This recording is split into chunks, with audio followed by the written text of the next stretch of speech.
ওলি খাজা কুতুবউদ্দিন বখতিয়ার কাকি রহমতুল্লাহ আলাইহি ইন্তেকালের আগে উনি ওসিয়ত করেছিলেন, ওনার ছাত্রদেরকে ওসিয়ত করেছিলেন, ওনার মুরিদদেরকে ওসিয়ত করেছিলেন, আমি যেদিন পৃথিবীর থেকে বিদায় হয়ে যাব আমাকে তোমরা জানাজার নামাজ পড়াইবা এমন ব্যক্তির দ্বারা যার মাঝে 4টা গুণ পাওয়া যাবে। 4টা গুণ যার মাঝে থাকবে ওনার মাধ্যমে তোমরা জানাজার নামাজটা দিবা। 1 নাম্বার হলো ওই লোক আমার জানাজার নামাজের ইমামতি করবে যার জীবনে কোনো দিন প্রাপ্ত বয়স্ক হওয়া থেকে আমার জানাজার দিন পর্যন্ত জীবনে কোনো দিন 1 ওয়াক্তের ফরজ নামাজ জামাতের তাকবীরে উলা ছুটে যায় নাই। সুবহানাল্লাহ। এখানে এমন কেউ আছেন যে বলতে পারবেন যে আমার জীবনের আমি প্রাপ্ত বয়স্ক হওয়া থেকে এখন পর্যন্ত যে আমার 1 ওয়াক্তের ফরজ নামাজ জামাতের তাকবীরে উলা ছুটছে না, এমন কেউ আছেন? নাই, সারা পৃথিবীতেই নাই। 1 নম্বর গুণ হবে তার যার জীবনে কোনোদিন 1 ওয়াক্তের ফরজ নামাজ জামাতের তাকবীরে উলা ছুটে যায় নাই। সুবহানাল্লাহ। 2 নাম্বার ওই ব্যক্তি আমার জানাজার নামাজের ইমামতি করবে যার জীবনে কোনো দিন 1 রাত্রের তাহাজ্জুদের নামাজও কাজা হয় নাই। 3 নাম্বার ওই লোক আমার জানাজার নামাজ পড়াবে যার জীবনে কোনোদিন আসরের সুন্নত নামাজ পর্যন্ত কাজা হয়। ইন্নাল্লাযীনা আমানু ওয়া আমিলুস সালিহাতি كانت لهم جنات الفردوس نزلا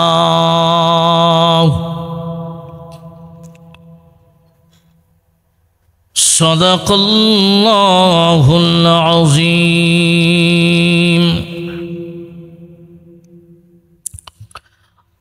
দুনিয়ার মানুষরা আল্লাহ পাক রব্বুল আলামিন আমার তিলাওয়াতকৃত আয়াতে জানায়া দিলেন নিশ্চয়ই এই পৃথিবীতে যারা আমি আল্লাহকে এক বলে বিশ্বাস করবে ওয়া আমিলুস সালিহাত আর সাথে সাথে নেক আমল করবে, আমলে সালেহ করবে, মহান আল্লাহ তাদেরকে এই দুনিয়ার জীবন যেদিন শেষ হয়ে যাবে, দুনিয়ার জীবনের পরে পরকালের জীবনে মহান আল্লাহ তাদেরকে জান্নাতুল ফেরদাউসের মেহমান বানাবে। ভাইরা আমার, একটা কথা ভালো করে মনে রাখতে হবে, এই দুনিয়ার জমিনে অনেক মানুষই নেক আমল করে কথাটি, কিন্তু নেক আমলের রূহ থাকে না।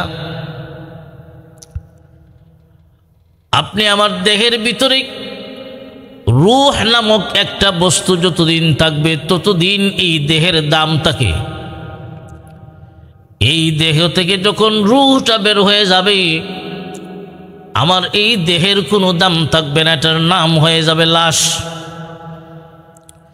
ঠিক তেমনি ভাবে প্রত্যেকটা মানুষের নেক আমলের দাম তখনই থাকবে যখন নেক আমলের ভিতরে রূহ থাকবে। রূহ, আমলের রূহ কি? আমলের রূহ হলো ইখলাস, মনের নিয়ত। ও পৃথিবীর মানুষেরা, আপনি আমি ছোট বড় অনেকেই নেক আমল করি, কিন্তু অনেকের নিয়ত ভালো থাকে না। অনেক মানুষ দেখবেন একজন মানুষকে দান খয়রাত করে, দান খয়রাতের মতো ভালো কাজ, কিন্তু নিয়ত থাকে আগামী নির্বাচনে আমি মেম্বারি দাঁড়াইব। অথচ একজন মানুষকে দান খয়রাত করা, মানুষের কল্যাণে এগিয়ে আসা, মানুষকে সহযোগিতার হাত বাড়িয়ে দেওয়া বহুত বড় একটা নেক আমল। নিয়ত ভালো না থাকার কারণে লক্ষ লক্ষ টাকা দান খয়রাত করেও কোনো সব নাই। এই জন্যে ভাইরা আমার, আমার জীবনে ছোট হোক অথবা বড় হোক, আপনি আমি যেই নেক আমল করব, ওই নেক আমল আল্লাহর কাছে কবুল হওয়ার জন্য 1 নম্বর শর্ত হলো নেক আমলের ভিতরে ইখলাস থাকতে হবে। ইখলাস হলো নিয়ত ঠিক থাকতে হবে। আপনারা জবাব দিবেন, এই দুনিয়াতে আপনি আমি দৈনিক 5 ওয়াক্ত নামাজ পড়ি কার জন্যে? অবশ্যই আমরা আল্লাহর জন্য নামাজ পড়ি, আল্লাহকে সন্তুষ্ট করার জন্য নামাজ পড়ি। আমার আল্লাহকে সন্তুষ্ট করার জন্য ছোট বড় নেক আমল আপনি আমি করি। আল্লাহর সন্তুষ্টির জন্য যদি নেক আমল করে থাকি, মানুষ আমার আমল দেখুক অথবা না দেখুক কোনো আসে যায় না। অনেক সময় দেখবেন আপনি আমি বড় বড় আমল করি, উদ্দেশ্য থাকে মানুষকে দেখানো। অনেক মানুষ দেখবেন আমাদের কাছে এমনভাবে বলে যে হুজুর আমি 1 লক্ষ টাকা মাদ্রাসায় দান খয়রাত করলাম, আমি অমুকের পুত্র অমুক, আমার নামটা একটু মাইকে ঘোষণা দিয়ে। উদ্দেশ্য হলো এলাকার মানুষ জানবে আমি একজন দানবীর। ও পৃথিবীর মানুষেরা, এমন যদি হয় মানুষ আমাকে দানবীর বলবে, এই জন্যে আমার নামটা ঘোষণা করা হবে। এই নিয়তে যদি লক্ষ লক্ষ টাকাও দান খয়রাত করে থাকেন, আপনার আমলের কোনো প্রতিদান নাই। কারণ আপনি এই আমল করেছেনই মানুষ আপনাকে দানবীর বলবে বলে। অনেক হাজি সাহেব মানুষ লক্ষ লক্ষ টাকা খরচ করে আল্লাহর ঘর বাইতুল্লাহ তাওয়াফ করে, হজের মতো একটা আমল করে, কিন্তু নিয়ত থাকে মানুষ আমাকে আলহাজ বলবে, আলহাজ। হজ তার উপর ফরজ, আমার আল্লাহকে সন্তুষ্ট করার জন্যে আমার উপর অর্পিত দায়িত্ব আমি পালন করলাম। আমার আল্লাহর সন্তুষ্টির জন্য যদি আমি করে থাকি, মানুষ আমাকে হাজি সাহেব বলুক অথবা না বলুক কোনো আসা যায় না। এই জন্য ভাইরা আমার, খুব ভালো করে এই কথাটা মনে রাখবেন। আপনি যাই করেন না কেন, আপনার আমলগুলা আল্লাহর কাছে কবুল হওয়ার জন্য নিয়ত ঠিক থাকতে হবে।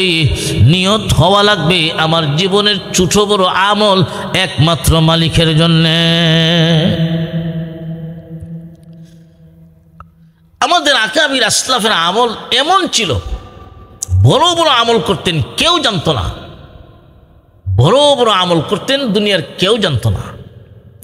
আর আজকে আমরা অনেক তাহাজ্জুদ গুজার বান্দা এমন আছে, চাষটল বইয়া গফ করে যে গত রাত্রে আমি তাহাজ্জুদের নামাজটা শেষ করছি আর এই ঘটনা করছি। তার উদ্দেশ্য হইল, এই শাসটল তো বাংলাদেশের বর্তমান এক একটা শাসটল, 4 দোকান, এক একটা সংসদ ভবন।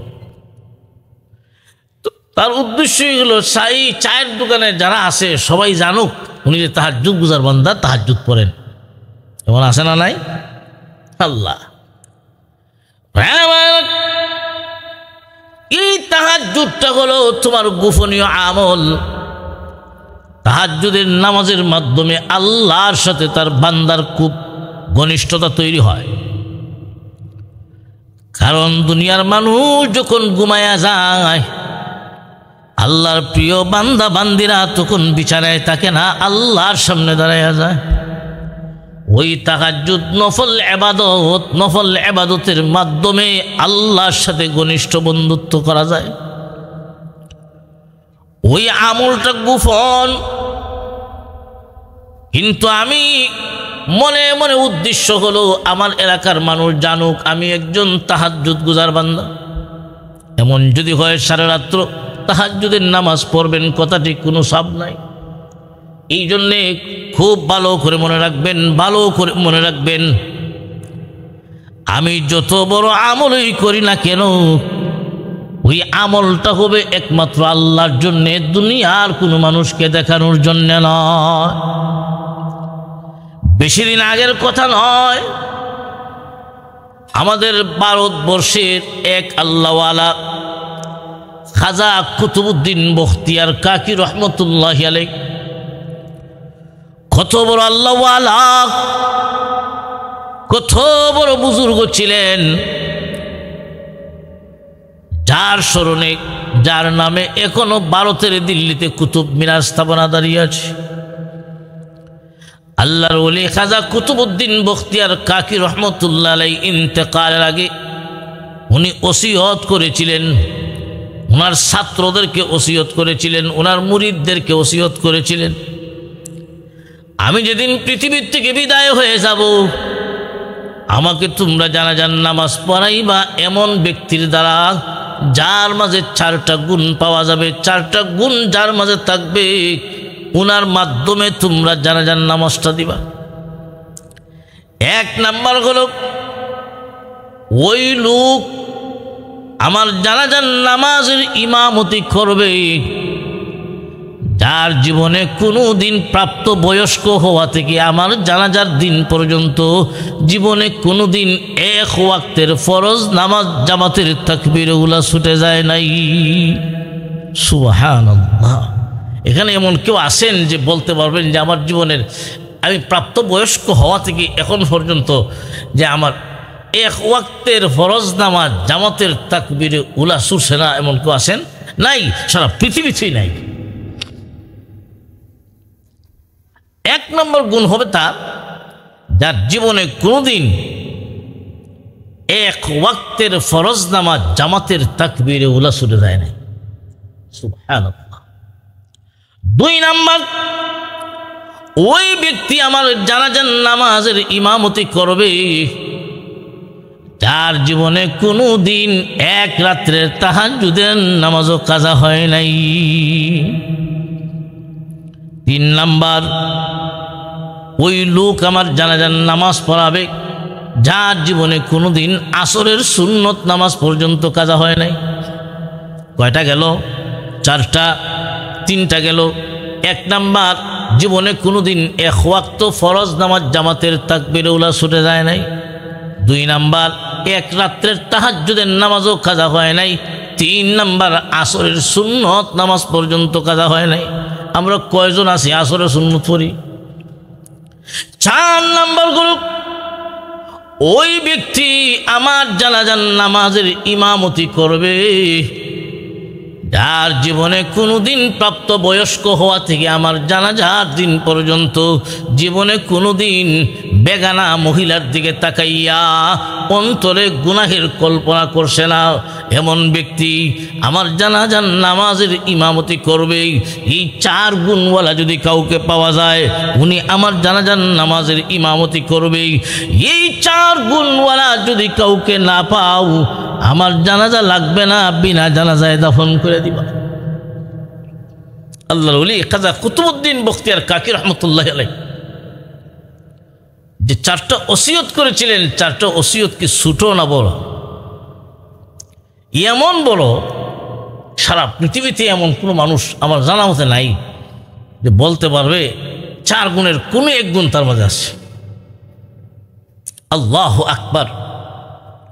খাজা কুতুবউদ্দিন বখতিয়ার কাকি রহমতুল্লাহ যেদিন পৃথিবীর থেকে বিদায় হয়ে গেছে সারা পৃথিবীর বিভিন্ন আনাচে কানাচে বিভিন্ন প্রান্তে ওনার ভক্ত বৃন্দ ছাত্ররা সরায় চিটায় আছে। এই সংবাদটা যখন পৌঁছে গেল খাজা কুতুবউদ্দিন বখতিয়ার কাকি রহমতুল্লাহ দুনিয়াতে নাই, সারা পৃথিবীর বিভিন্ন প্রান্ত থেকে আল্লাহর ওলি খাজা কুতুবউদ্দিন বখতিয়ার কাকির জানাজার নামাজ পড়ার জন্য মানুষ ভারতের দিল্লির শাহী জামে মসজিদের সামনে হাজির হবে। আল্লাহর ওলির জানাজার নামাজ পড়বে।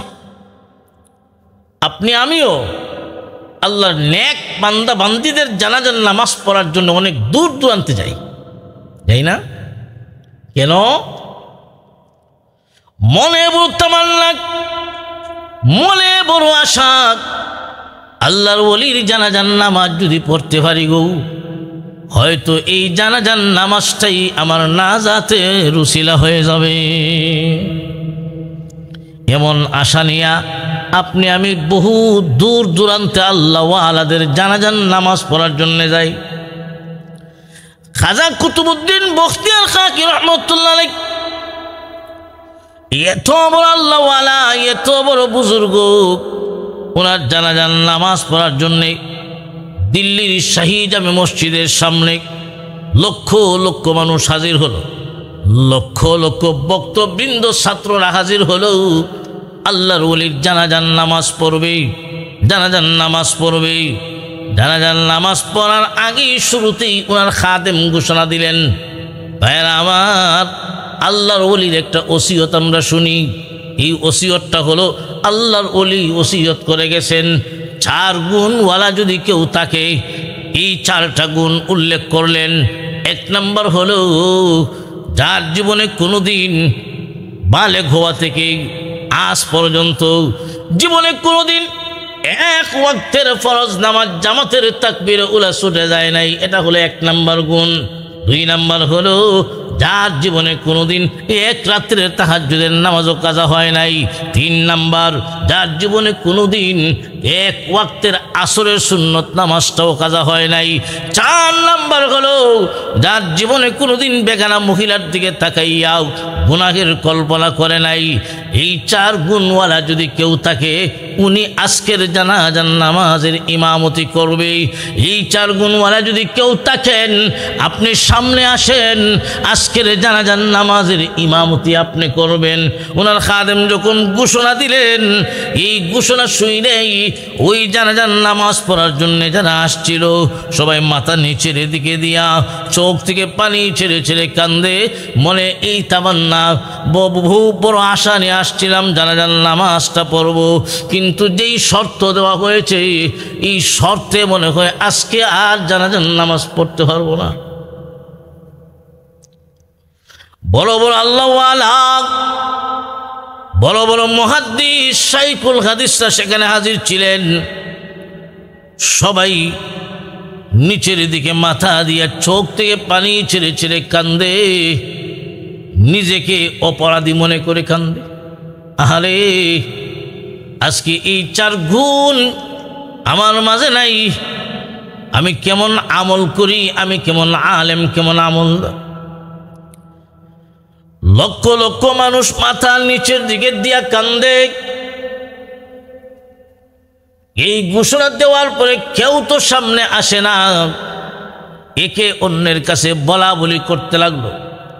মনে হয় আজকের দিনে আর জানাজার নামাজ পড়তে পারবো না, বড় আশা নিয়ে আইছিলাম। খাদেম ঘোষণা দিল, আল্লাহর ওলির ওসিয়ত, এই 4 গুণওয়ালা যদি কাউকে না পাওয়া যায়, ওনার জানাজা লাগবে না, বিনা জানাজায় দাফন করে দিব। এই জানাজার মাঠে হাউ মাউ করে কান্না শুরু হয়ে গেল। কি করবে? ওই দিকে আসরের নামাজের টাইম হয়ে যাচ্ছে। আসরের নামাজ পড়া হলো, আসরের নামাজের উপরও আবার অপেক্ষা করা হলো, কেউ তো আসে না। ওনার ছাত্র বক্তবৃন্দরা, পরিবারের সদস্যরা পরামর্শ বসলেন, কি করা যায়, কি করা যায়। আজকে আমরা জানাজার নামাজ পড়তে পারবো কি পারবো না? পরামর্শে সিদ্ধান্ত হলো আল্লাহর ওলির ওসিয়ত অনুযায়ী আমরা জানাজার না পড়েই দাফন করে দিব। এই সিদ্ধান্ত যখন হয়ে গেল, তখন ওনার জানাজা লাশটা উঠানোর জন্য খাটিয়ার মাঝে যেই মাত্র ধরলো, এমনি তাকায় দেখা যাক চাদর দিয়া মুখটা ঢাকা একজন মানুষ, উনি সামনের দিকে অগ্রসর হইলেন। খাটিয়ার মাঝে হাত লাগায়া আল্লাহর কসম করে বলেন, আল্লাহর কসম করে বলি, এই 4টা গুণ আমার মাঝে আছে, আজকের দিনে আমি জানাজার নামাজের ইমামতি করব। এমনি তাকায় দেখা যায় সারা মাঠের মাঝে হইচই শুরু হয়ে গেল। কে রে উনি? এত বড় আল্লাহওয়ালা, এত বড় বুজুর্গ। আমাদের ভারতবর্ষে এত বড় আল্লাহওয়ালা, এত বড় বুজুর্গ কে? আমরা যাকে চিনি না, কিন্তু চাদর দিয়ে মুখটা ঢাকা। যেই মাত্র চেহারার উপর থেকে চাদরটা সরালেন, এমনি তাকায়া দেখা যায় উনি আর কেউ নন, তদানীন্তন সময়ের দিল্লির বাদশাহ সুলতান শামসুদ্দিন আলতামাস। ভাইয়েরা আমার লক্ষ্য করে দেখুন, সুলতান শামসুদ্দিন আলতামাস রহমতুল্লাহ আলাইহি আলেম ছিলেন না, একজন সাধারণ রাজনীতিবিদ। দিল্লির বাদশাহ সুলতান শামসুদ্দিন আলতামাস রহমতুল্লাহ আলাইহি ওনার আমল কেমন ছিল? যেই 4টা গুণ আল্লাহর ওলি খাজা কুতুবউদ্দিন বখতিয়ার খাকি রহমতুল্লাহ আলাইহি ওসিয়ত করেছিলেন, এই 4 গুণ যার মাঝে পাওয়া যায় উনি হলেন সুলতান শামসুদ্দিন আলতামাস রহমতুল্লাহ আলাইহি। এত বড় বড় আমল উনি করেছেন, দুনিয়ার কোনো মানুষ জানে না, দুনিয়ার কেউ জানে না। এমনি সুলতান শামসুদ্দিন আলতামাস রহমতুল্লাহ আলাইহি খাজা কুতুবউদ্দিন বখতিয়ার খাকির চেহারার উপর থেকে কাফনের কাপড়টা সরাইলেন, কপালে চুমু দিলেন, আর বলতে লাগলেন, ও আল্লাহর ওলি, আপনিও সারা জীবন ভর আমল করেছেন, আপনার আমল দুনিয়ার কেউ জানে না। আমিও আমল করেছিলাম, দুনিয়ার কোনো মানুষ জানতো না, একমাত্র জানতেন আমার মাওলা। আপনি আপনার আমল গোপন করে আমার আমলগুলা লক্ষ লক্ষ মানুষের সামনে আপনি প্রকাশ করে দিলেন। ও আল্লাহর ওলি, আমার ভয় লাগে আমি ধ্বংস হইয়া যাই, আমার আমল প্রকাশ হয়ে যাওয়ায় আমার আমল ধ্বংস হইয়া যায়। মানুষ জানতো না, এখন জানি লইছে। আমার ভয় লাগে আমি হাসরের মাঠে আটকা পড়ে যাই। ও আল্লাহর ওলি, আপনার কাছে আমার একটা আবদার থাকবে। আবদারটা হলো, মরণকালে আপনি যেমন করে আমার কথা বলেন নাই, ঠিক তেমনিভাবে আমি আশা রাখি কিয়ামতের মাঠেও আপনি আমাকে বলবেন না। সুবহানাল্লাহ। কেমন ছিল আমাদের আকাবির আসলাফের আমল, বড় বড় আমল করতেন, কেউ জানত না। আজকে আমরা সাধারণ 2 রাকাত আর 4 রাকাত নামাজ পড়লো, তখন দেখবেন মানুষ জানাইতাম কেমন যাবে নামাজ পড়েছি। আল্লাহু আকবার। ও ভাই, তাহলে আমল আল্লাহর কাছে কবুল হওয়ার জন্য শর্ত হলো ইখলাস থাকতে হবে। ইখলাস হলো মনের নিয়ত, এটা হলো আমলের রূহ। আমলের রূহ, রূহ যখন থাকবে আমলের দাম থাকবে, রূহ থাকবে না আমলের দাম থাকবে না। যেমনভাবে রূহ না থাকলে যেমন দেহের কোনো দাম নাই, ইখলাস না থাকলে আমলের কোনো দাম নাই। এই জন্য আল্লাহ বলেন, ইন্নাল্লাযীনা আমানু ওয়া আমিলুস সালিহাত কানাত লাহুম জান্নাতুল ফিরদাউসি নুজুলা। আল্লাহ পাক রব্বুল আলামিন বলেন, নিশ্চয় নিশ্চয় এই পৃথিবীতে যারা আমাকে এক বলে বিশ্বাস করবে, যারা ঈমান আনবে, এই বিশ্ব ভূমণ্ডলের মালিক একজন, তিনি হলেন আল্লাহ। এই কথাটা অন্তরে বিশ্বাস করবে আর মুখে স্বীকার করবে। অন্তরে বিশ্বাস করা তাসদীক বিল জিনান, ইকরার বিল লিসান, মুখে স্বীকার করা। 3 নাম্বার হলো আমল বিল আরকান, কাজের মাধ্যমে বাস্তবায়ন করা। এটাকেই বলা হয় আমল, এটাকেই বলা হয় আমল। ও পৃথিবীর মানুষেরা, আমার আল্লাহ জানাইয়া দিলেন, ঈমান যদি থাকে, ঈমান আল্লাহর বিশ্বাস, একত্ববাদের বিশ্বাস অন্তরে রাখাও, মুখে স্বীকার করা। আর পৃথিবীতে যতদিন তুমি বেঁচে থাকবে, তোমার আমলের মাধ্যমে তুমি যে গোলাম এটা প্রমাণ করাইবা। তোমার আমল যদি হয়, নেক আমল যদি হয়, আমার আল্লাহ জানাইয়া দিলেন, পৃথিবীর মানুষেরা রে, এই পৃথিবীর থেকে যেদিন বিদায় হয়ে যাবে, মরতে দেরি হবে, আমি আল্লাহ তুমি জান্নাতের মেহমান হতে দেরি হবে না। সুবহানাল্লাহ। আল্লাহ পাক রব্বুল আলামিন আমাদের সবাইকে দুনিয়াতে যতদিন রাখেন পরিপূর্ণ ঈমানদার হিসাবে যেন থাকতে পারি। আর